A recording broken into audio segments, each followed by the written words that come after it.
حرمین الشریفین میں غیر مسلموں کا داخلہ ممنوع، تو پھر ہندو خاتون کو اجازت کیوں دی گئی؟ کیا بھارت اور سعودی عرب کے مسلمانوں کے درمیان خیر سگالی کے جذبات؟ کالم نگار مرزا اشتیاق بیگ اپنے کالم میں لکھتے ہیں کہ گزشتہ دنوں ہندو انتہا پسند جماعت بھارتیہ جنتا پارٹی کی مودی حکومت میں وزیر اقلیتی امور سمرتی ایرانی کا دورہ سعودی عرب، مدینہ منورہ میں مسجد نبوی صلی اللہ علیہ وآلہ وسلم اور دیگر مقدس مقامات کے دورے نے مسلمانوں کو حیرت زدہ کر دیا ہے، جس کی تصویریں اور ویڈیو سوشل میڈیا پر توجہ کا مرکز بنی ہوئی ہیں۔ اس طرح سمرتی ایرانی وہ پہلی غیر مسلم خاتون ہیں جنہوں نے اپنے وفد، جس میں وزیر مملکت خارجہ و پارلیمانی امور وی مرلی دھرن اور دیگر ارکان شامل تھے، ان کے ہمراہ مدینہ منورہ، مسجد نبوی صلی اللہ علیہ وآلہ وسلم اور مسجد قباء کا دورہ کیا اور وہاں آب زمزم بھی پیا۔ بعد ازاں سمرتی ایرانی نے اپنے دورہ مدینہ کی تصویریں سوشل میڈیا پر پوسٹ کیں، جس سے دنیا بھر کے مسلمانوں کی دل آزاری ہوئی۔ واضح ہے کہ مذہب اسلام میں حرمین الشریفین میں کسی بھی غیر مسلم کا داخلہ ممنوع ہے،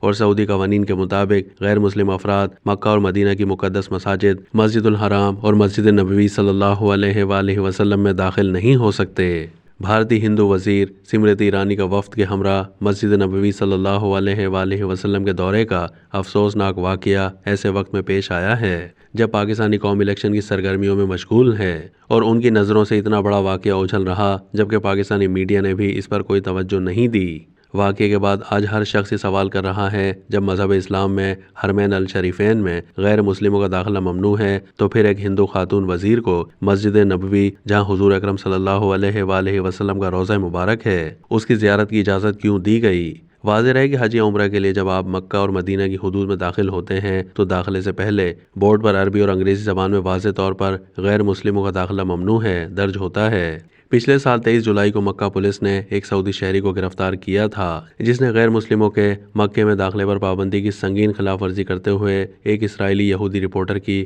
مکہ میں داخل ہونے میں مدد کی تھی۔ لیکن اداکاری سے سیاست میں قدم رکھنے والی ہندو خاتون وزیر کی قیادت میں بھارتی وفد مدینہ بھیج کر بھارت نے یہ تاثر دیا ہے کہ دورے کا مقصد بھارت اور سعودی عرب کے مسلمانوں کے درمیان خیر سگالی کے جذبات کو فروغ دینا اور آئندہ سال حج کے موقع پر بھارتی مسلمانوں کے لیے انتظامات کا جائزہ لینا تھا۔ اپنے دورے میں بھارتی وزیر سمرتی ایرانی نے ایک MOU پر بھی دستخط کیے، جس کے تحت بھارت کو آئندہ حج کے لیے 1,75,000 عازمین کا کوٹا دیا گیا۔ بھارت میں 22 کروڑ سے زائد مسلمان بستے ہیں، جنہیں دوسرے درجے کا شہری سمجھا جاتا ہے، اور مودی حکومت نے تعصب کی بنیاد پر ان پر زمین تنگ کر رکھی ہے، جس کا ثبوت بھارتی ہندو انتہا پسندوں کے ہاتھوں شہید کی جانے والی مسلمانوں کی تاریخی بابری مسجد کی جگہ گزشتہ دنوں رام مندر کی تعمیر کا نریندر مودی کے ہاتھوں افتتاح ہے۔ مودی حکومت کا ایک طرف بھارت اور مقبوضہ کشمیر میں مسلمانوں کے ساتھ ظلم و بربریت، اور دوسری طرف ایک ہندو وزیر کو سعودی عرب بھیج کر دنیا میں سیکولرزم کا پرچار کرنا سراسر منافقت اور دوغلا پن ہے۔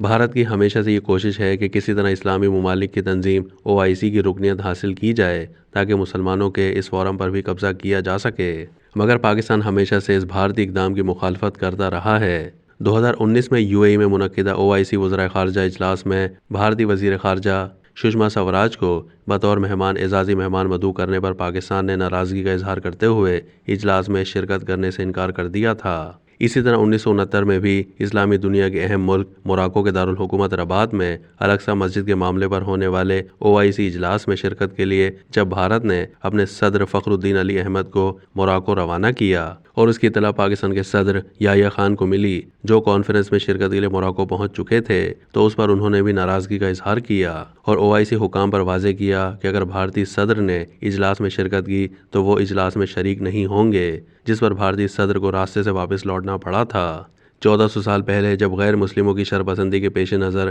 حرمین الشریفین میں ان کے داخلے پر پابندی عائد کر دی گئی، تو اگر آج اہم اسلامی احکامات کو نظر انداز کر کے غیر مسلموں کے لیے اپنے مقدس ترین شہروں مکہ اور مدینہ کے دروازے کھول دیں گے تو کچھ شک نہیں کہ مستقبل میں غیر مسلم حرمین الشریفین میں اپنی شرپسندی کا ایسا کھیل شروع کریں گے جس کا مقصد مسلمانوں میں پھوٹ ڈلوانا، ایک دوسرے کو باہم دست و گریباں کرنا اور بدظن کرنا ہوگا۔ بھارتی وزیر اقلیتی امور سمرتی ایرانی کا حالیہ دورہ بھی اسی سازش کا حصہ ہے، جس سے مسلمانوں کو خبردار رہنا ہوگا۔